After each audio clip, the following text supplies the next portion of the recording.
শুভ সন্ধ্যা বন্ধুরা, কেমন আছো সবাই? আশা করি ভালো আছো। চলে এসেছি দই বড়ার রেসিপি নিয়ে। ঘরোয়াভাবে কিভাবে আমি এই দই বড়াটি বানিয়েছি চলো আমি তোমাদের দেখিয়ে দিই। দই বড়া বানানোর জন্য আমি এখানে নিয়েছি বিউলির ডাল।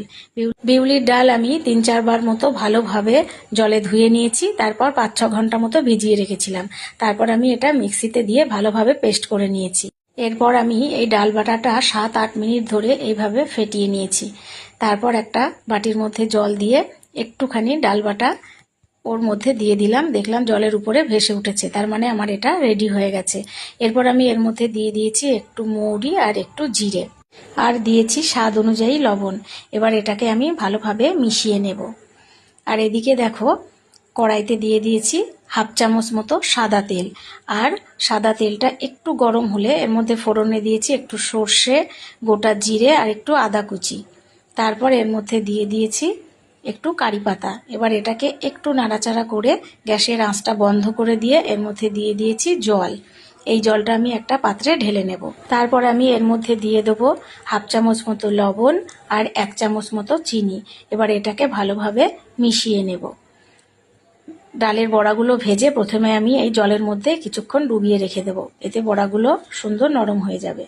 এবার দেখো, আমি ডালের বড়াগুলো ভেজে নেব। তার জন্য প্রথমে একটা পাত্রে জল নিয়েছি, জলের মধ্যে হাত ডুবিয়ে তারপর বড়াগুলো এইভাবে দিলে বড়াগুলো খুব সুন্দরভাবে হাত থেকে ছেড়ে যাবে।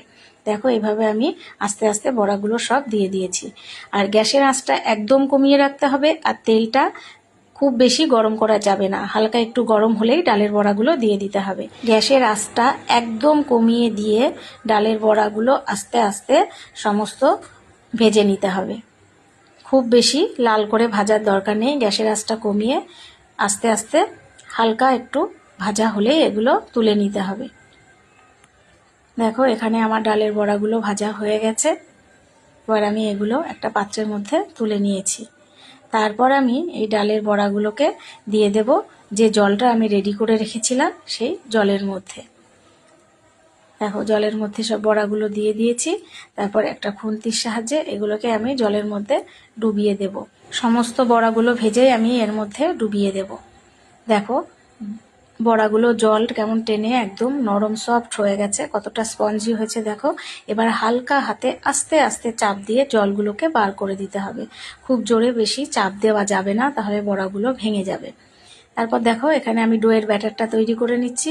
তার জন্য এখানে নিয়েছি কিছুটা পরিমাণ টক দই, আর তার মধ্যে দিয়ে দিয়েছি একটি আইসক্রিমের টুকরো।